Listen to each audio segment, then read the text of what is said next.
Solidarity forever.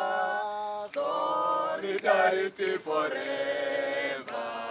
Solidarity forever. For the union makes us strong. We shall never be divided. We shall never be divided. We shall never be divided, for the union makes us strong. My name is Peterson Washira. I am the National Chair for Kenya Union of Clinical Officers. Today, we are standing here in Nakuru PGH with quite unfortunate news. And today we are here to address Kenyans and to address clinical officers because the government has shown that it's actually tone deaf. If you don't shout to them, if you don't go on strike, they cannot hear what you are saying. And I'm saying this because Kenyans will remember that on 2nd of December, we came out as Kenya Union of Clinical Officers and gave a 21-day strike notice. When we were giving this notice, we actually informed the government and Kenyans that we were giving 21 days to allow for a conversation, for consultations, so that we actually did not have to go on strike. Further to that, because we know the government that we are dealing with and knowing the laxity in those offices, you also remember around 10th, actually on 9th of December, we went on demonstrations in Nairobi to remind them that there was a dispute they needed to address. Also, so that we can forestall this strike, because we as Kenya Union of Clinical Officers, we do not take any pleasure in strikes. In fact, our most comfortable place is in those hospitals attending to our patients. But even after that, and you remember CS Duale dismissing us, saying we were few, instead of addressing our issues, despite us demonstrating so that they can prioritize the issues in dispute and resolve them before the 21 days, they have failed to do that.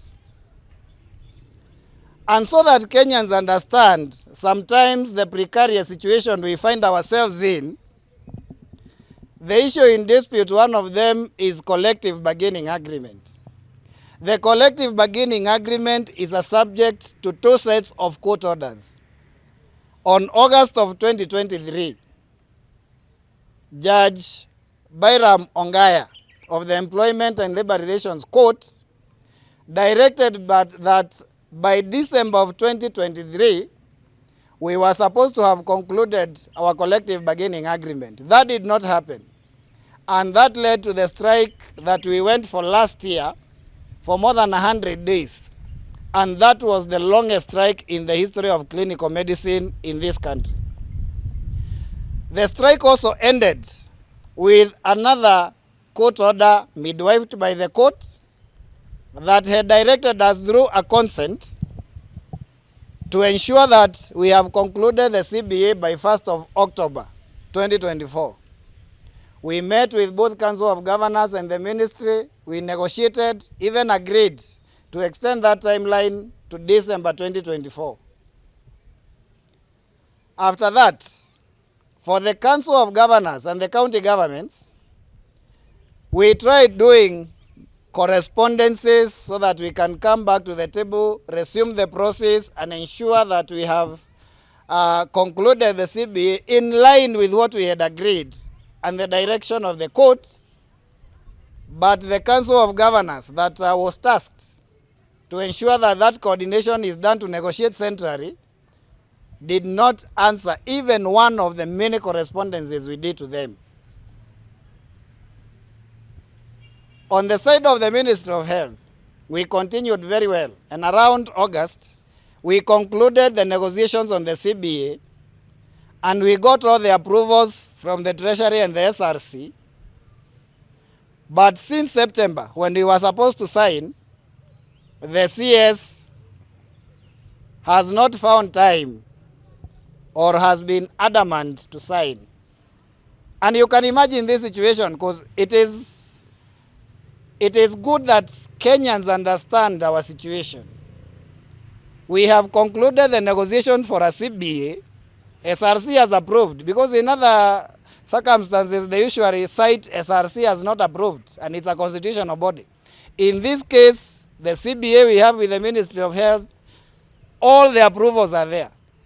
It is only the CS who has refused to sign our CBA now for 3 months.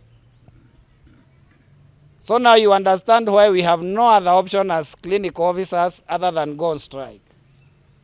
The other issue is that there is a salary review that increased the salaries of all workers in this country in cycles, from cycle 1 to cycle 5. The national government where I work, we have enjoyed the increment for all the 5 cycles. But under the counties, they are still under the second cycle. Also in 2024, SRC advised the counties in this financial year of 2025-2026 to ensure that they implement the 3rd and 4th cycles. That is also not happening. And so we are saying the workers working under the county governments are not children of a lesser God. They must also enjoy what their counterparts at the national level are enjoying. So right now they are discriminated against ourselves who are working at the national level. And that has to be addressed. The other issue is about promotions in line with the career guidelines. And I'm happy to report that today the court has settled the issue of career guidelines, in that the same judge, Baira Mongaya, has just given a judgment some minutes ago, and he has declared that career guideline is a policy issue, and that the Public Service Commission was within its mandate to do the career guidelines for clinical officers, because this has been in contention with the Council of Governors. And we had agreed the promotions should have been concluded by the 1st of September of 2024.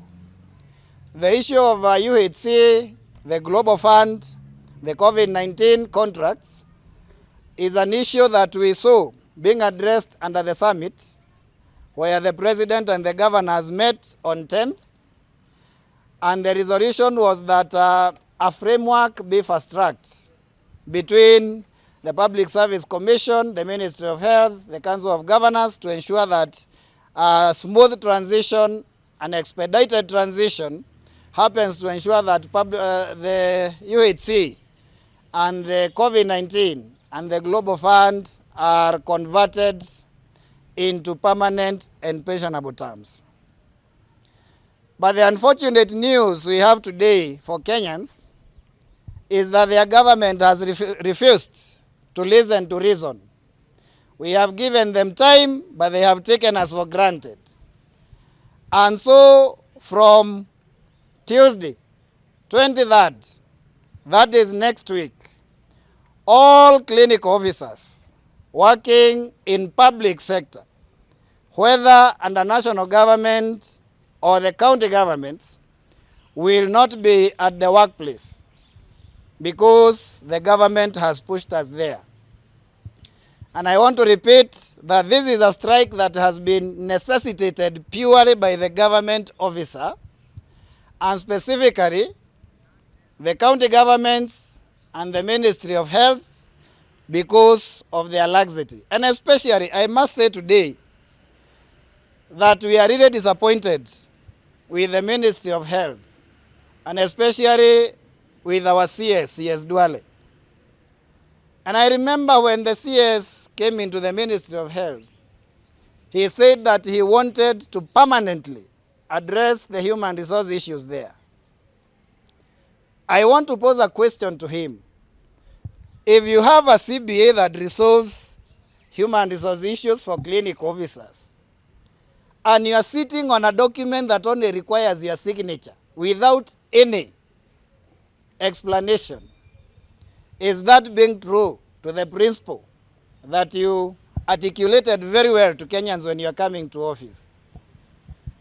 So this will not be a very merry festive season and Christmas for clinical officers and for many Kenyans who utilize the services of clinical officers, because the people that Kenyans elected into office, or they were appointed by those they elected, decided to neglect their duty, decided to bring other interests into a mandate that is supposed to be sacrosanct. And now, as clinical officers, we do not have any other option other than to go on strike. Because as the law provides, when you have undergone conciliation, which we underwent in 2023 and failed, and then you go through arbitration through a court, you cannot go back to conciliation. So the only option that has been left for clinical officers now is to go on strike, and that shall be starting on 22nd of December, and that shall also be countrywide. Let me also bring in the chair for Nakuru. I'm Saprin Kerubo. I'm the branch chair, Nakuru County. And from the deliberations that we've been having with the Department of Health, I think it has reached a moment that clinical officers, we need to come together so that we can have that solidarity and unity, so that we can be able to give service delivery when we are really having that morale to serve our patients. So in our department, I think there are many issues that we've raised to the department, and we had a meeting, and I think the only way out is just to go on strike so that the Ministry of Health and the COG can come in together and give us our CBA, and also the third and fourth cycle of the SRC payments. I think the county needs to look on that. And as I conclude, let our citizens of Nakuru County come out, tell our governor, kindly talk to the COG members too, so that we can conclude this CBA that we signed long time ago. We've really negotiated it from since 2017 up to date. What are they waiting for? CS Duale, please come out, sign that document so that we can have a good working environment at our workplaces. Thank you.